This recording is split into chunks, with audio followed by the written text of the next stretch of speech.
నమస్తే, welcome to 929 TV. నేను Priyanka. Bulletin లో డీటెయిల్స్ చూద్దాం. ఎన్నికల ఓటర్ల జాబితా సవరణ అంశంపై బీఆర్ఎస్ దూకుడు పెంచింది. ఇవాళ ఢిల్లీకి బీఆర్ఎస్ నేతల బృందం వెళ్లనుంది.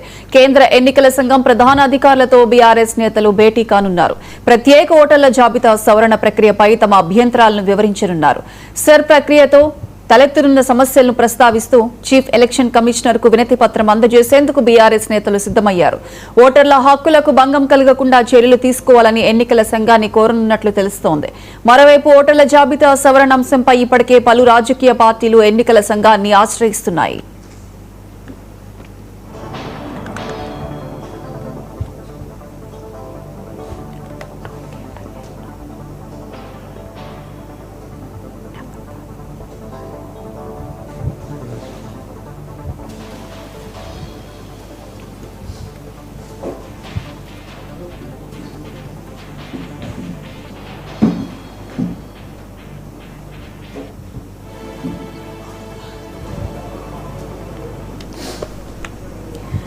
ఎన్నికల ఓటర్ల జాబితా సవరణ అంశంపై బీఆర్ఎస్ దూకుడు పెంచింది. ఇవాళ ఢిల్లీకి బీఆర్ఎస్ నేతల బృందం వెళ్లనుంది. కేంద్ర ఎన్నికల సంఘం ప్రధాన అధికారులతో బీఆర్ఎస్ నేతలు భేటీ కానున్నారు.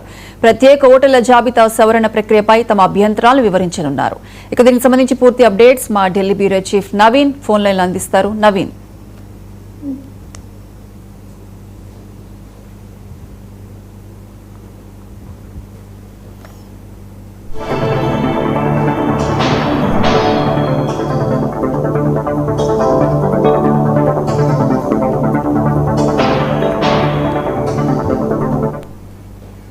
తెలంగాణ బీఆర్ఎస్ పార్టీకి సంబంధించినటువంటి ముఖ్య నేతలు ఢిల్లీ కూడా చేరుకోవడం జరిగింది. సాయంత్రం 4 గంటలకి ఇటు కేంద్ర ఎన్నికల కమిషన్ తోటి కూడా ఈ యొక్క బృందం భేటీ అయ్యేటువంటి అవకాశాలు ఉన్నాయి. కానీ ఈ యొక్క సమావేశంలో మాత్రం బీఆర్ఎస్ పార్టీకి సంబంధించినటువంటి పార్లమెంటరీ పార్టీ నేత వద్దిరాజు రవిచంద్రతో పాటు రాజ్యసభ సభ్యులు కూడా ఈ యొక్క సమావేశం కూడా హాజరున్నారు. ముఖ్యంగా ఎస్ఐఆర్ సంబంధించినటువంటి అంశాలపైనే ఇటు కేంద్ర ఎన్నికల కమిషన్ తోటి కూడా వీరు చర్చించేటువంటి పరిస్థితి నెలకొంది. ఇటు కొన్ని అంశాలపైన కీలకంగా సూచనలు కూడా ఇచ్చేటువంటి అవకాశం కనిపిస్తుంది. ఎందుకంటే క్షేత్రస్థాయిలో ఎదురవుతున్నటువంటి ఇబ్బందులు కూడా ఈసీ దృష్టికి తీసుకెళ్లాలని చెప్పేసి కూడా బీఆర్ఎస్ పార్టీ అధినేత ఒక పిలుపుడు ఇవ్వడం జరిగింది. ఈ నేపథ్యంలోనే బీఆర్ఎస్ పార్టీకి సంబంధించిన ఎంపీలు ఢిల్లీలోని కేంద్ర ఎన్నికల సంఘానికి కూడా ఈ యొక్క అంశాన్ని వివరించి చెప్పేటువంటి అవకాశం కనిపిస్తున్నాయి. ఒక వ్యక్తికి ఒకే ఓటు విధానాన్ని పటిష్టంగా అమలు చేయాలని చెప్పేసి కూడా బీఆర్ఎస్ నేతలు సిఈసిని కోరి ఈ యొక్క నివేదికను కూడా ఇచ్చేటువంటి ఒక వ్యక్తికి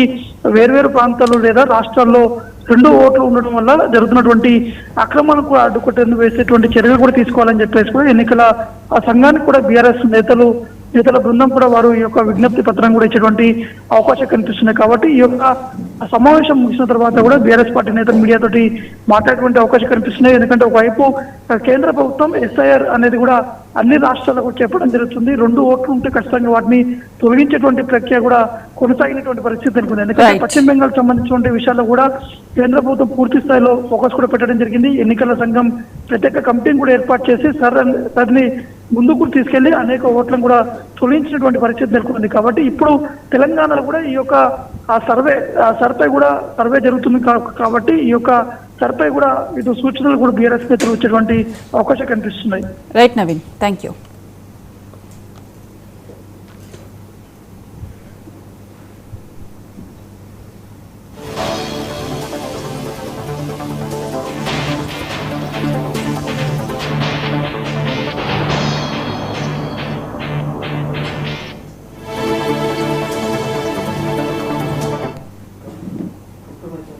యాదాద్రి భువనగిరి